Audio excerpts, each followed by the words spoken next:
nós faremos leitura de um texto um tanto quanto longo. Nós leremos do versículo 6 até o versículo de número 23. A nossa exposição estará exatamente em todo esse texto, todo esse contexto que se apresenta. Então, Juízes, capítulo 2, versículo de número 6 ao versículo de número 23. Eu estarei lendo, os irmãos podem acompanhar na Bíblia de vocês a leitura do texto. Juízes, capítulo 2, do versículo 6 até o versículo de número 23.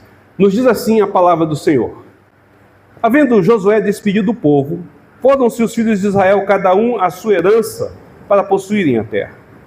Serviu o povo ao Senhor todos os dias de Josué e todos os dias dos anciãos que ainda sobreviveram por muito tempo depois de Josué e que viram todas as grandes obras feitas pelo Senhor a Israel.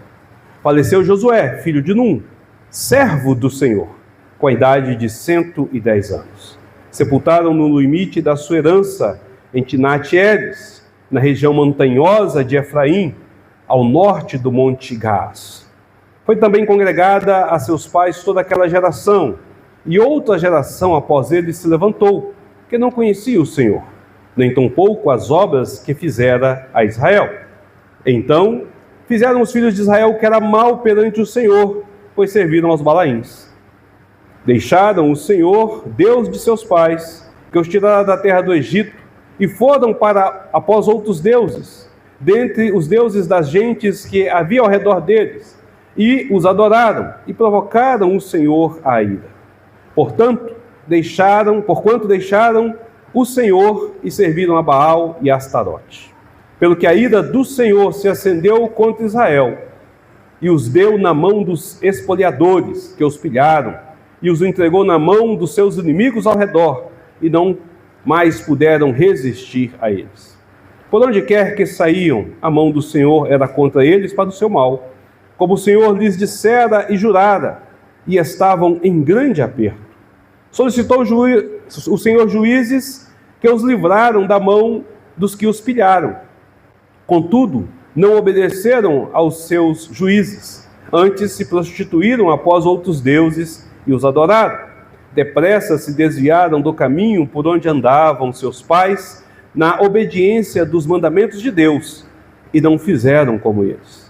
Quando o Senhor lhes suscitava juízes, o Senhor era com juízo e os livrava da mão dos seus inimigos, todos os dias daquele juiz. Porquanto o Senhor se compadecia deles, ante os seus gemidos, por causa dos que os apertavam e oprimiam. Sucedia, porém, que falecendo o juiz, reincindiam e se tornavam piores do que os seus pais, seguindo após outros deuses, servindo-os e adorando-os a eles.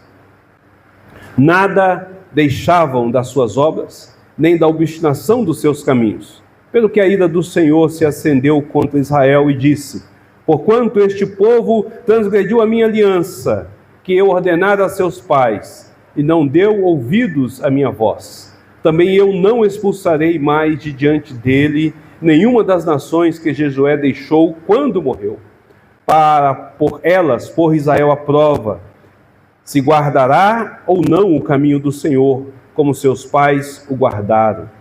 Assim, o Senhor deixou ficar aquelas nações, e não os expulsou logo, nem as entregou na mão de Josué. Oremos mais uma vez, queridos. Pai Santo, bendito, soberano e maravilhoso Senhor, quão preciosa é a Tua palavra, tão viva, tão poderosa, tão eficaz, palavra tão penetrante, tão cortante, que prescuta o nosso interior, que sonda o nosso coração e o nosso íntimo.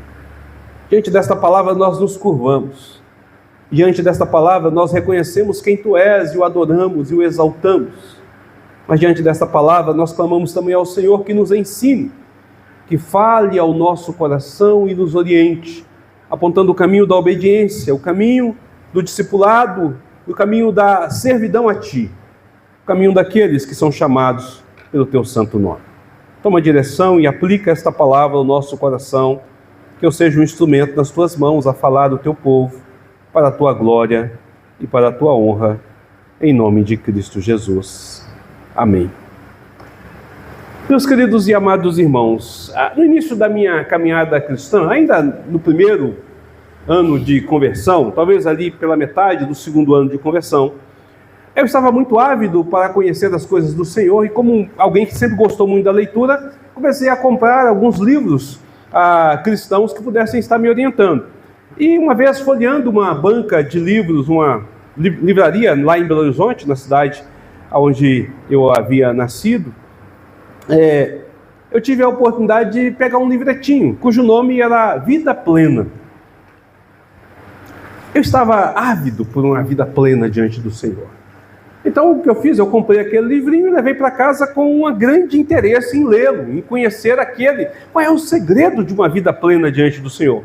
Eu esperava que houvesse uma fórmula mágica, maravilhosa, que houvesse alguma oração poderosa, alguma coisa que pudesse me fazer chegar diante do Senhor e ter uma vida plena, satisfeita nele, realizada nele. Todo aquele amor do novo convertido, todo aquele desejo de alguém que estava conhecendo a Cristo, eu que havia vindo do ateísmo.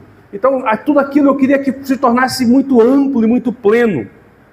Mas ao folhear aquele livreto, eu percebi que as palavras não falavam de forma mágica, que não havia algo místico, nenhum segredo especial, mas o que estava ali era o essencial, que uma vida plena, uma vida consagrada, é uma vida de dedicação ao Senhor, é uma vida de oração, é uma vida de meditação diária na palavra do Senhor, é uma vida de conformidade com o Senhor, uma vida de obediência. Em outras palavras, é um caminhar diário com Deus. Confesso aos irmãos que naquela época, meu coração ficou um tanto quanto entristecido, de uma certa forma até rejeitando essas questões. Eu queria que aquilo fosse instantâneo, eu queria que aquilo fosse imediato.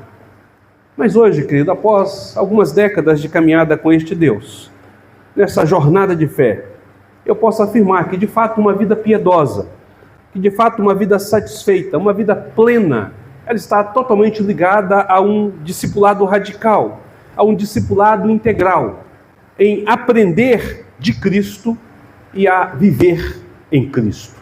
É assim que nós, de fato, podemos alcançar algo a qual pode ser chamado nessa terra, ainda que com forma não perfeita, de uma vida plena. Mas a grande pergunta que nós devemos fazer é: e se nós não trilharmos este caminho? Se nós, como servos do Senhor, como aqueles que são chamados pelo seu nome, nós não trilharmos este caminho do discipulado, nós não trilharmos este caminho de uma radicalidade, de um enraizar-se no Senhor, qual o risco que há quando nós vivemos de forma dicotômica, de forma dupla, de forma dúbia, capengando entre um lado e o outro, dividindo a nossa atenção entre Deus e as coisas deste mundo? Qual o risco deste discipulado parcial? Qual o risco dessa fé dividida? A seção que nós lemos de Juízes, ela apresenta uma resposta sobre isso. O que nós estamos aqui é diante de um resumo de todo o livro de Juízes. E ao mesmo tempo é uma segunda introdução. Sim, Juízes é introduzido duas vezes, nos leva a compreender as coisas de forma duas vezes. Nessas duas introduções que acontecem, ali no capítulo 1 e agora no capítulo de número 2, ela tem como o seu ponto inicial a vida de Josué. Para falar a verdade, ela vai tratar aqui do contexto de Josué na Terra Prometida como líder do Senhor. Ele que viveu os seus dias servindo ao Senhor, liderando aquele povo. E ele começa dizendo que o povo, enquanto esteve ali sob a liderança de Josué, e logo em seguida com aqueles anciãos que estavam mais próximos, que caminharam de Josué, enquanto eles estavam ali, o povo manteve a sua fidelidade ao Senhor. Eles caminharam com Deus. O versículo 7 nos deixa isso de forma bem clara. Serviu o povo ao Senhor todos os dias de Josué e todos os dias dos anciãos que ainda sobreviveram por muito tempo depois de Josué. Mas o capítulo de número 1, ele vai nos mostrar que mesmo estes anciãos que viveram depois de Josué, eles viveram meio capengando, meio capengas. Eles não viveram numa fé robusta, tão fiel e tão forte como a fé de Josué. Eles haviam cometido algumas falhas. A partir do versículo de número 16, do capítulo 2, nós vamos ver que o próprio Judá, que começou a conquistar, do capítulo 1, o próprio Judá, que começou a conquistar todo o povo, começou a conquistar toda aquela área, agora, quando chegou diante dos carros de ferro, reteve, vacilou na sua fé. Do versículo 19 até o final do capítulo 1, nós vamos ver que há uma negociata e há um abandono da radicalidade diante do Senhor, daquela fidelidade ao Senhor. O capítulo 2, o versículo de 1 a 5, nos apresenta isso de forma bem clara, porque ele mostra que o anjo do Senhor, então, caminha de Gigal até Boquim, e ali chama a atenção do povo, mostrando que eles haviam abandonado o Senhor. O próprio Josué faz isso em seu discurso. No capítulo de número 24, quando Josué está falando, ele diz assim: vocês não poderão servir ao Senhor, porque Deus é um Deus zeloso. Vocês precisam de abandonar os seus ídolos. Então aquela geração que estava caminhando com Josué, ainda assim aquela geração, ela era uma geração capenga, ainda que fiel ao Senhor, mas eles capingavam, eles não tinham uma radicalidade na sua vida. E a intenção do autor é justamente nos conduzir a esta realidade. Então agora, no versículo de número 6 ao versículo de número 9, nós temos um reflexo do que é escrito no livro de Josué, no capítulo de número 24, do versículo 28 ao versículo 30. Há aqui um eco distante daquilo que ele fala, quase que é literal a forma como ele coloca. Então o autor quer nos conduzir de volta a este ocaso da liderança de Josué, onde as últimas palavras que são registradas neste capítulo 24 pairam no ar, impregnadas de urgência e advertência.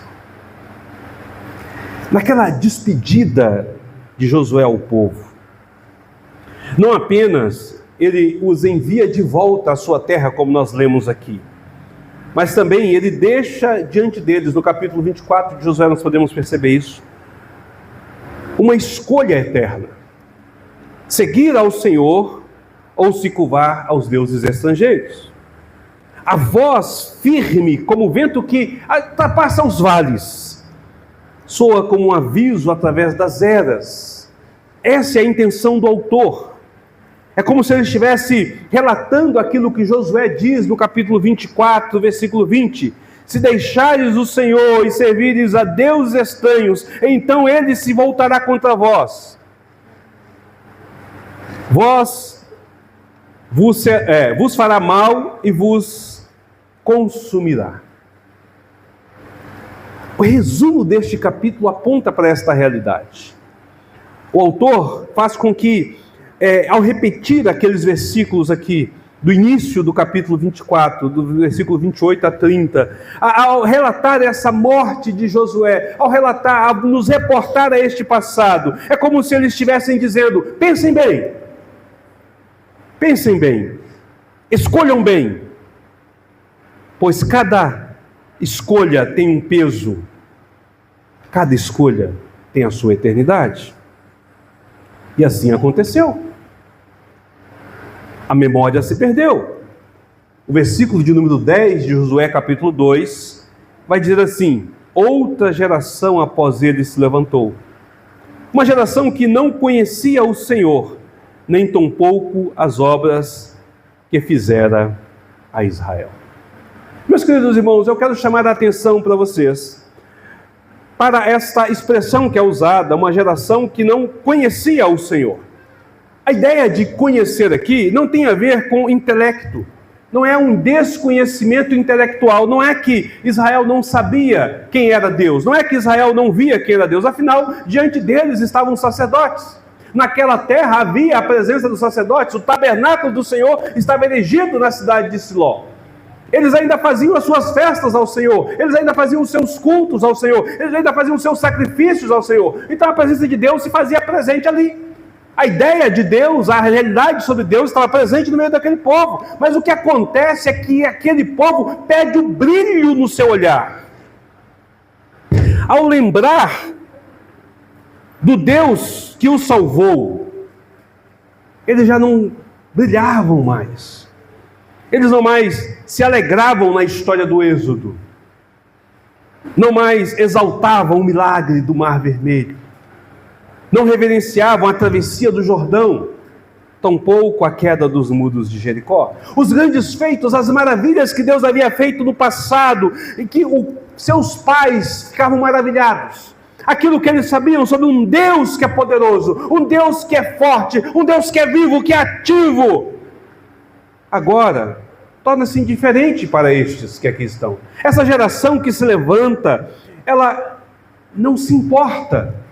Ela não vê brilho, ela não vê valor, ela não vê graça neste Senhor. É isso que acontece. A ideia de não conheceram é que eles não experimentaram, é que eles não tiveram uma intimidade, uma vivência com este Senhor. E com este esquecimento de quem Deus era, de um Deus vivo, poderoso, fiel, um Deus da aliança, veio a traição. Observe o versículo de número 11. Então fizeram os filhos de Israel o que era mal perante o Senhor, pois os serviram aos Balaíns. Que contraste maravilhoso nós temos neste versículo, meus queridos. Geralmente, quando nós pensamos em mal, nós temos uma definição clara. Nós pensamos em injustiça, pensamos em desigualdade, pensamos em problemas, em situações ruins, pensamos em doença, enfermidades. Tudo isso para a gente são situações ruins, são más. E nós olhamos para essas questões e julgamos e avaliamos o que é bom e é mal a partir da nossa percepção do nosso próprio lar. E nós precisamos de lembrar que o tema do livro de Juízes está exatamente voltado para isso. Lá no final do livro, no capítulo de número 21, é dito que por não haver rei em Israel, cada um fazia o que era melhor aos seus próprios olhos, o que eles achavam de bom aos seus próprios olhos. E Israel está fazendo a escolha do que é bom e é mal a partir do seu olhar. Mas o autor do livro de Juízes nos apresenta algo diferente. Nós não devemos olhar para o mundo e para as coisas, para nossas escolhas e para os nossos feitos segundo o que é bom aos nossos olhos ou o que é mal aos nossos olhos. Nós devemos de olhar segundo aquilo que é bom aos olhos do Senhor ou aquilo que é mal aos olhos do Senhor. E o que é mal aos olhos do Senhor? Não entregar o seu coração inteiramente a Deus, mas dividi-lo com os ídolos. Versículo 11 fala exatamente sobre isso. E fizeram os filhos de Israel o que era mal perante o Senhor. O que era mal? Pois serviram aos Balaíns. A palavra Balaíns, ela significa senhores. Aquela geração, ela deixou de servir ao Senhor verdadeiro para servir senhores insignificantes, para servir a deuses mentirosos, falsos. É isso que eles fizeram. Seus pais, mesmo fracos, indecisos, como nós podemos ver, ainda confiavam no Senhor.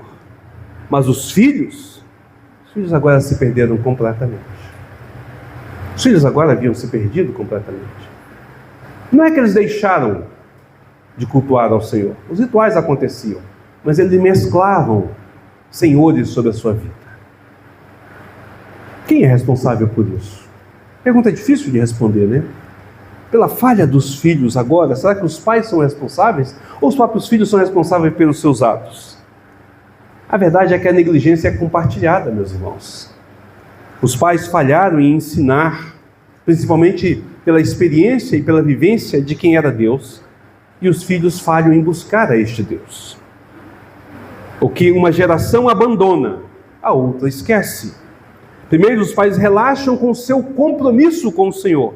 Fazem da sua religião apenas rituais, apenas atos vazios, sem uma vivência, sem um amor, sem um desejo. Não priorizam mais o Senhor. Depois os filhos já não veem sentido na devoção. A chama que um dia arde forte, torna-se brasa e vira-se cinza. Podemos ver isso na história da Europa. O país onde surgiu a reforma protestante. O país que durante alguns séculos foi considerado um país cristão, hoje sucumbe. Uma igreja morta, uma igreja sem vida, pessoas apenas com o cristianismo literal, da boca para fora. Podemos ver isso que está acontecendo nos Estados Unidos, o país da qual vieram os missionários para pregar a este país, da qual veio o Simonton para entregar a sua vida e plantar a igreja presbiteriana do Brasil. Está morrendo. E a igreja que enviou o Simonton morreu.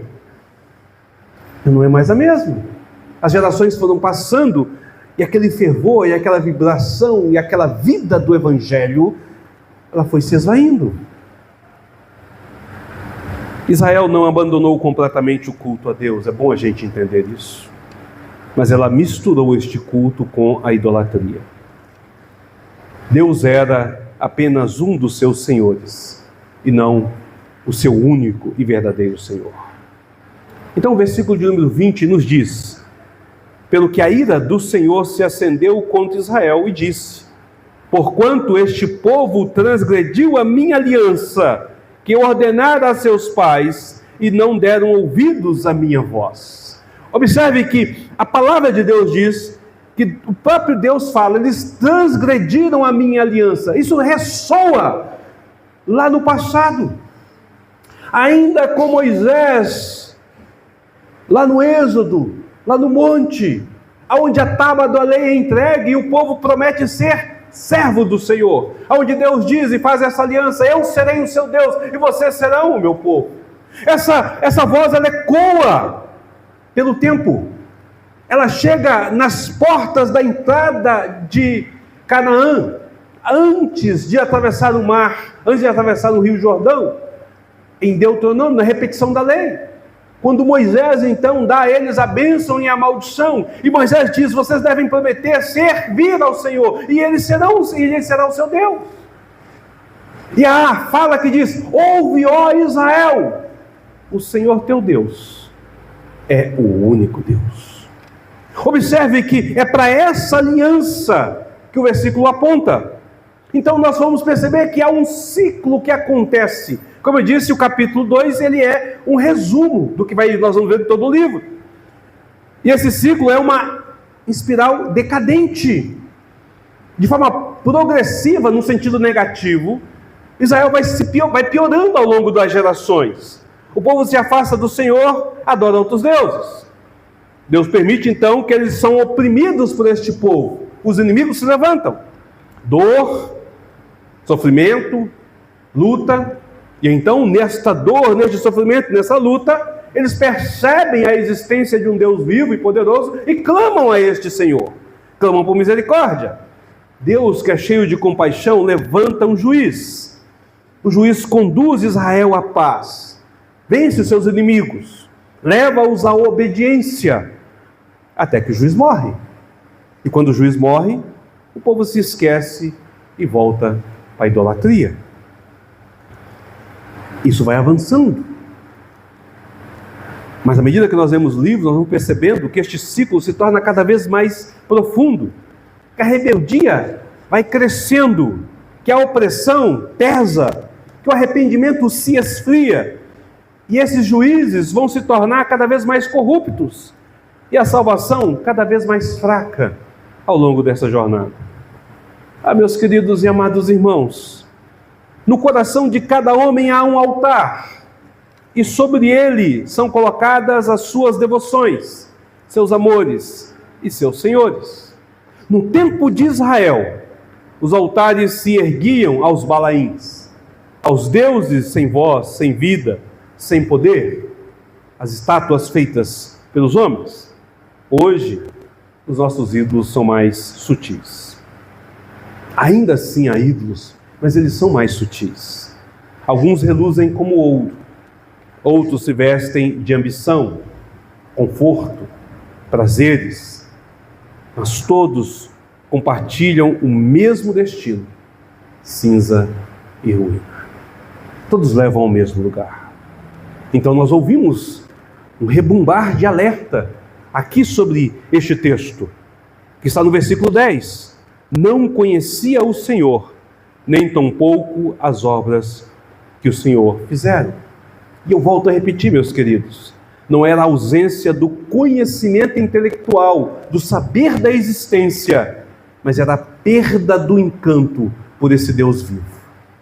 Eles perderam o brilho do olhar ao olhar por esse Deus. Os feitos do Altíssimo se tornaram meras histórias a serem contadas para entretenimento, para diversão, para fins religiosos, mas sem brilho, sem relevância, sem reverência por parte daqueles que contam e por parte daqueles que ouvem, fazendo então dessa geração uma geração de vacilantes, de pessoas que vacilam diante deste Deus vivo,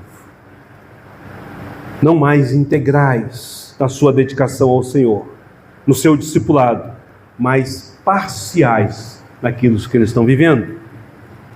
E a próxima geração esquece desse Deus vivo, são arrastados à ilusão dos ídolos mortos. Parece que nós estamos vendo nos nossos dias, já parou para pensar? A quantidade de pessoas que se dizem cristãos, que dizem servir a um Deus, mas que de fato não servem, que se declaram salvos em Cristo, mas que não têm uma vida condizente com o salvo, que não têm uma busca verdadeira para esta realidade, que têm se dividido entre as coisas deste mundo e este Deus, que querem servir a estes dois senhores. Gente, Juízes aponta para o Sermão do Monte, para a advertência do nosso Senhor. Nós não podemos servir a Deus e as riquezas. Ou nós nos agradamos de um, ou nós nos agradamos de outro. Um deles será, de alguma forma, negligenciado, de alguma forma ofendido. E Deus sempre é ofendido. A idolatria não está simplesmente em curvar-se diante de estátuas. A idolatria está em seu coração ser dividido do senhorio de Cristo. Cristo deve ser o Senhor absoluto, único da sua vida. Isso nos aponta para o Evangelho. Isso nos aponta para algo mais. Nos faz lembrar daquele jovem. Um jovem interessado no Senhor, que o procura, querendo saber sobre a vida eterna, saber como ele poderia alcançar a eternidade. Ele é chamado a uma escolha. Na conversa dele com Jesus, Jesus vai dizer: falta-te uma coisa. Olhando para o seu coração, Jesus o pede para que ele pudesse renunciar aos seus deuses, aos senhores da sua vida, que a sua confiança fosse depositada exclusivamente em Deus. Mateus capítulo 19, versículo 21 a 22, nos apresenta essa história. Nos diz então que ao ouvir, para pedir para abandonar as suas riquezas, ele partiu entristecido, porque era homem que possuía muitos bens. A sua confiança não estava no Senhor. Mas observe que na conversa com Jesus, a primeira coisa que Jesus diz é: cumpre os mandamentos. E cita ali uma regra de mandamentos comuns. E esse jovem vai dizer assim: mas Senhor, desde a minha mocidade eu tenho feito isso. Não adulterarás, não roubarás, não darás falso testemunho, honrará teu pai e tua mãe. Senhor, desde a minha mocidade eu tenho feito isso. Mas há algo que falta na vida deste jovem. Jesus diz: se você quer ser perfeito, se você quer realmente entender isso, falta só uma coisa: desapegar da sua riqueza. Colocar Deus na centralidade da sua vida. Ele está dividido entre servir a Deus e ter o conforto deste mundo. Ele está dividido entre servir a Deus e ter a confiança nas coisas deste mundo. E ele não consegue largar. A tristeza daquele jovem ecoa na história do povo de Deus. Ele queria a vida plena, mas não quis renunciar àquilo que o escravizava. Israel, querido aqui, queria servir ao Senhor, mas não queria deixar abandonar os outros deuses daquele povo. Jesus, em resposta, ele vai declarar: é mais fácil um camelo passar pelo fundo de uma agulha do que um rico entrar no reino de Deus. Mateus 19, 24. Quão pesada é esta palavra? Quão difícil é o que Jesus está dizendo? Uma tradução mais literal, mais correta, seria da seguinte forma: É mais fácil um camelo passar pelo fundo de uma agulha de que alguém que confie no poder dos bens, na riqueza, entrar no reino dos céus. É por isso que Pedro, ao ouvir isso, fica aflito. E é por isso então que Pedro diz: mas Senhor, então quem pode se salvar? Quando Pedro se vê nessa condição de alguém que confia, de uma certa forma, nas riquezas, nos bens, nas forças, para poder sobreviver neste mundo. Meus amados, a resposta de Cristo é a mesma para hoje.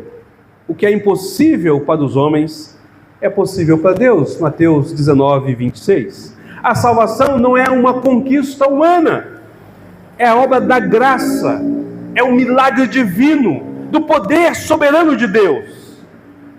É isso que Jesus está dizendo. É Ele quem nos alcança, e é Ele quem nos compra, e é Ele quem nos salva, é Ele quem nos redime, é Ele quem nos transforma, e é Ele quem nos coloca em seu caminho. Mas há uma advertência aqui. Essa graça, esse favor imerecido, que nos é estendido, que nos é oferecido, só gera perfeição. Só será claramente, efetivamente, perfeitamente recebido quando verdadeiramente nos entregarmos ao senhorio de Cristo. Jesus não é apenas o nosso Salvador, Ele é plenamente o nosso Senhor, a quem nós devemos de servir. Mateus 16, versículo 25: quem quiser salvar a vida, perdê-la. Os que tentam segurar sua vida por si mesmos, os que tentam dividir seu coração entre Deus e outros deuses, os que se agarram aos falsos deuses deste mundo, ou depositam a sua confiança nas coisas deste mundo, querido, esses acabarão perdendo tudo. Israel caiu em um ciclo de esquecimento e queda, porque nunca se entregou completamente, porque nunca buscou de fato como deveria. Muitos hoje vivem a mesma história. Querem servir a Cristo, mas também outros deuses habitam o seu coração. Querem a paz do reino, mas não abandonam os ídolos desta terra. Querem a vida plena, mas não hesitam diante da renúncia. Não há outro caminho. Ou nós entregamos a nossa vida inteiramente ao Senhor, ou de fato nós não entregamos nada. Ou somos discípulos verdadeiramente de Cristo, ou não somos nada diante deste Deus. E ainda assim a sua graça e a sua misericórdia trabalham sobre nós. Nós vamos acompanhar, enquanto nós caminhamos sobre este texto, enquanto nós caminhamos sobre esse livro, nós vamos acompanhar e vamos perceber que Israel vem vivendo de queda em queda, porque as suas escolhas não estão diante daquilo que é mal aos olhos do Senhor, mas diante daquilo que é bom aos seus próprios olhos. Eles olham para este mundo, não com a ótica de Deus, não com o óculos do Evangelho, mas eles olham com este mundo, com a perspectiva deste mundo, com o olhar deste mundo, com a orientação deste mundo, e suas escolhas estão baseadas naquilo que é bom segundo este mundo. Mas isso que é bom segundo este mundo, a Bíblia nos diz que é mau aos olhos de Deus. Escolhas erradas geram situações difíceis sobre nossas vidas. Nos leva a um abandono da fé verdadeira e de uma convicção verdadeira de quem é o nosso Senhor. Meus queridos irmãos, diante de tudo que for exposto até agora, eu quero chamar a atenção de vocês para duas reflexões. Eu queria muito que vocês guardassem isto no coração. Cada uma das reflexões iniciará com uma pergunta a qual você deve responder para si mesmo. O que entregaremos à geração futura? O que a Igreja Presbiteriana Zona Norte de Marília entregará à geração futura? O que é que eu, como servo do Senhor, entregarei à minha geração futura? Observe que, como eu disse, o autor, ele aponta o exemplo da vida de Josué. Josué é o ponto de partida para ele introduzir esses versículos. E é interessante observar que o autor não destaca o poder de Josué. O autor não destaca a vitória de Josué. O autor não destaca a riqueza de Josué. a excelência de Josué, a sabedoria de Josué, o governo bem-sucedido de Josué. Ele não destaca isso, mas ele destaca o quão fiel Josué é ao Senhor. O versículo 8 diz isso.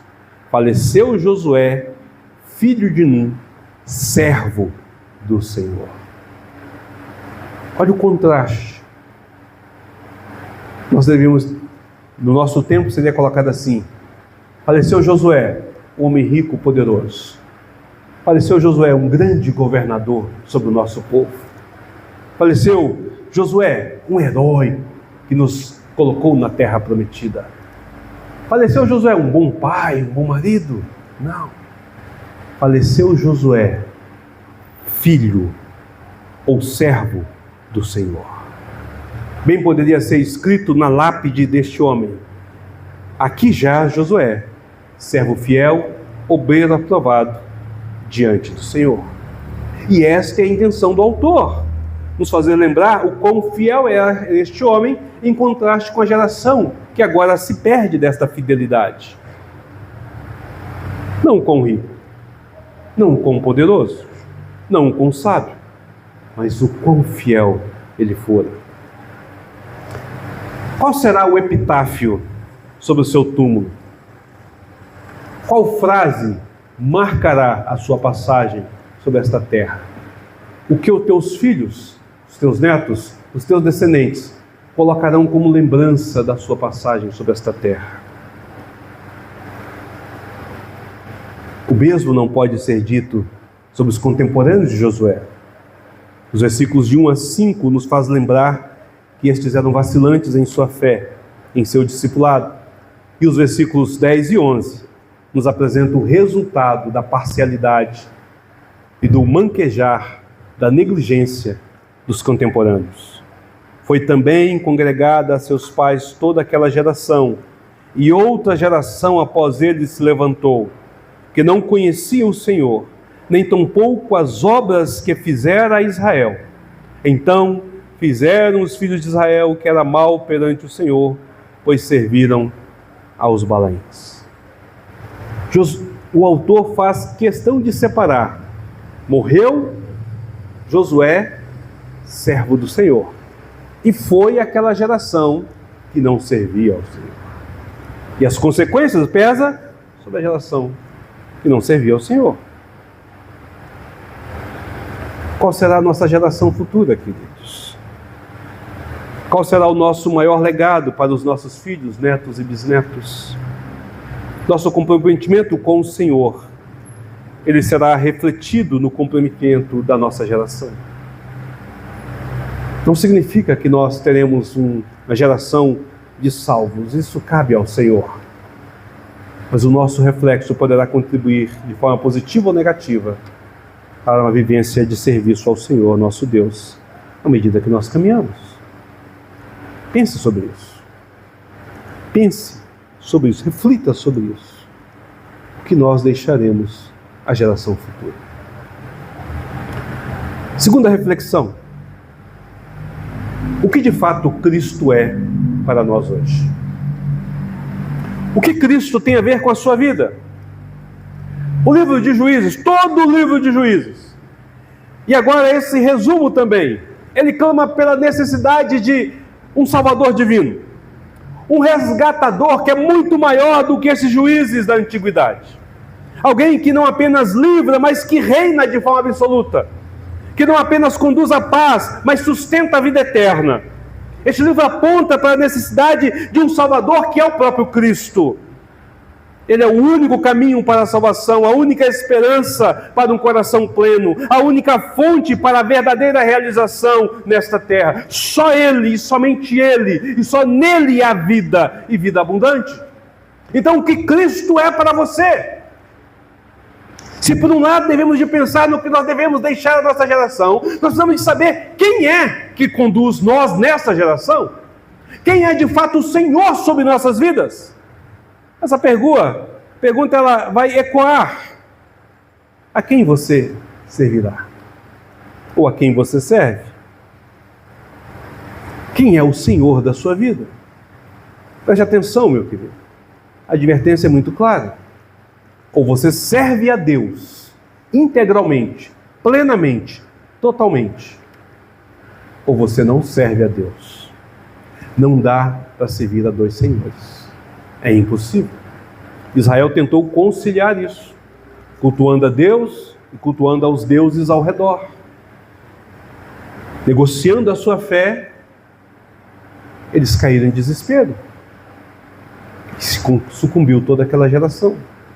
Se não é a graça de Deus, o Deus da aliança, queridos, nós não estaríamos aqui hoje, celebrando o nosso Deus, adorando Ele, porque naquela própria geração, Deus poderia tê-los abandonado por tudo que foi. Mas por conta da sua graça e do seu projeto salvífico, por conta do seu desejo em nos alcançar, a nós nessa geração e aqueles que estão na geração futura, Deus agiu com misericórdia sobre este povo, mas nós não podemos dizer que aquele povo serviu a Deus com a integridade que deveria. O que Jesus é para cada um de nós? Olhando para o meu coração, para o meu íntimo, para o meu interior, eu o reconheço como meu Senhor. Talvez eu consiga reconhecê-lo como meu Salvador. É fácil nos rendermos a Cristo como Salvador e dizer: tem alguém que nos salva, a quem nós clamamos por socorro e ergue a mão para nos tirar da podridão e da lama. Mas será que Ele é o nosso Senhor? Olhe para os versículos. Versículo 16. Suscitou o Senhor um juiz que os livraram da mão dos que o pilharam.